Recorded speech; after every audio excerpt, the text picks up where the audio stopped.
This is Amuriat, who was scheduled to campaign in Toroko and Bundibujo and was cut short of access. Of course, this is not the first time Patrick Oboi is stopped from campaigning. Now, as we know, the government had the Electoral Commission had put a ban on campaigns because of the surging coronavirus. Like we have been talking about, the cases are increasing, yet candidates go ahead and meet at will without even social distancing or people wearing masks, because we have people in the crowds chanting for them. They are not sanitized, and so the Electoral Commission thought it wise to stop these campaigns. However, all the candidates are still continuing with their campaigns, because as we know, we have only 7 days to the election process, which is very little time for these people. Now, Patrick Oboi, of course, he woke up to a police roadblock at Katunguru,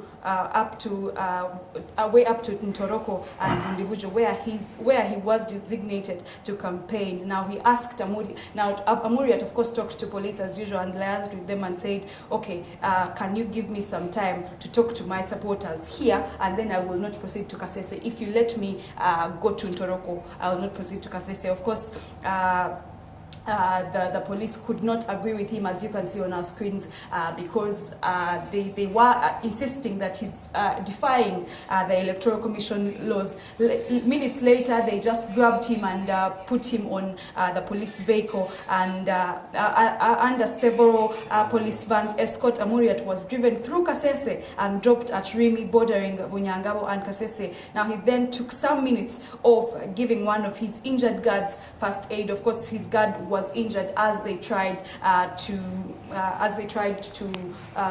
move through. That was Ntoroko and Bundibujo. No, not withholding. Also, the NUP party president, who is Robert Chagulanyi Sentamu, was also, of course, supposed to campaign yesterday, but was not allowed to do so. Now, if we do remember, the 126 people that were, of course, that were curbed in Kalangala for violating police laws and keeping police keeping police officers under rage. They were arrested and put into prison. Now, yesterday, of course, they came to face the judge in Masaka court. That was the Justice Yetise, who, of course, who read out their charges yesterday in court in Masaka. He read out their charges and said. There was Edim Twe, who is Bobby Wine's immediate bodyguard, who was remanded to prison until the January 19th, that is after the election process. Now, this is because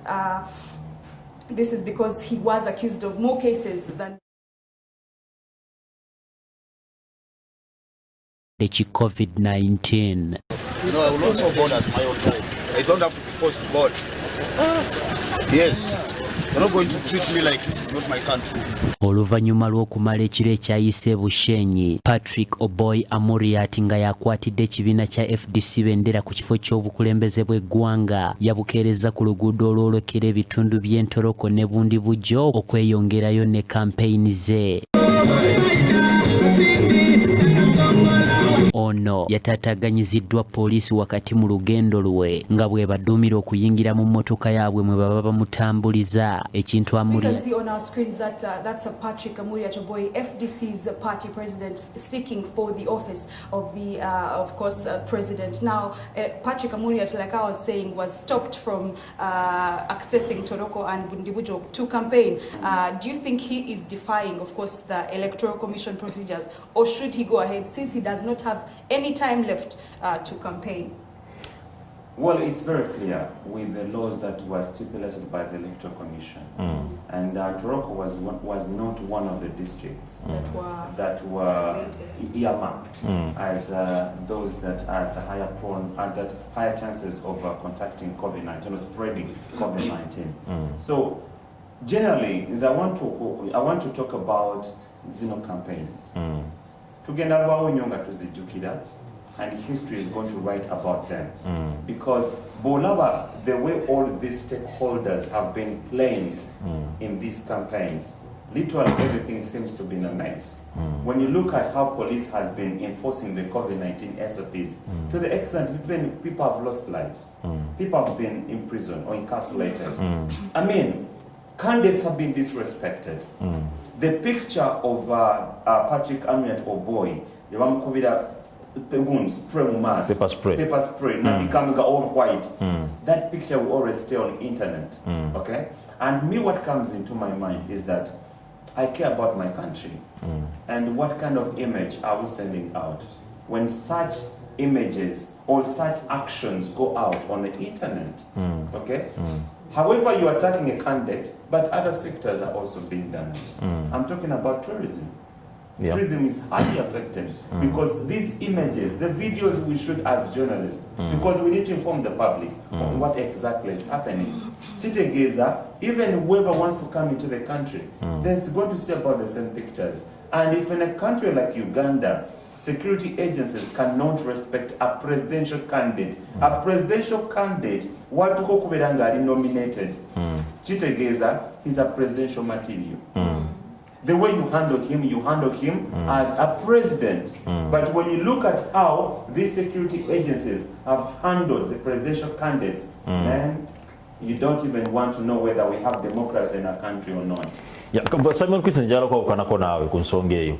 Because why muchanga isi government etaddewo etekeeryo which abamu ne baga ne protestinga teolista chiri mateka isi yayiteekawo nga ina begenderedde era yakitamuka wali kyokuba nti ekiteekawo nitubanga bakadita abamu abavudde ne bagamba ne bagoberera tetubusiranga ko obukyanga bagamba nti banineze sinakulaba aguni nga forcing okuba nti alaga gye bamuganya kugenda like a man like Kabuleta sinalaba ku Mugisha muntu sinamulanga forcinga sinakulaba ku Maonga forcinga sinakulaba ku sinakulaba ku Nancy Kalembe. No, but yeah, I'm saying sinabala ko nga forcinga, but why is that bana babiri kubanga ubazi tukize tugane FDC yazimbira ku defiance, but they are there to defy whatever ekitambula mu gwanga.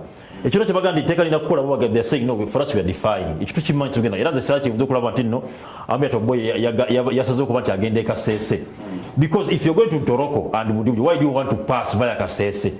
So they are trying to enforce ate kyokubiri tukimanyi nti tukirize tugane Kasese has been a stronghold for FDC. True. Time so Amuriat yaroka nti ayina okuyita ku Kasese yalina okuba naye obwagizi abwina bungi ate kutoba ne NRM nesa enaku zino yabadde onokola nti wamba Kasese.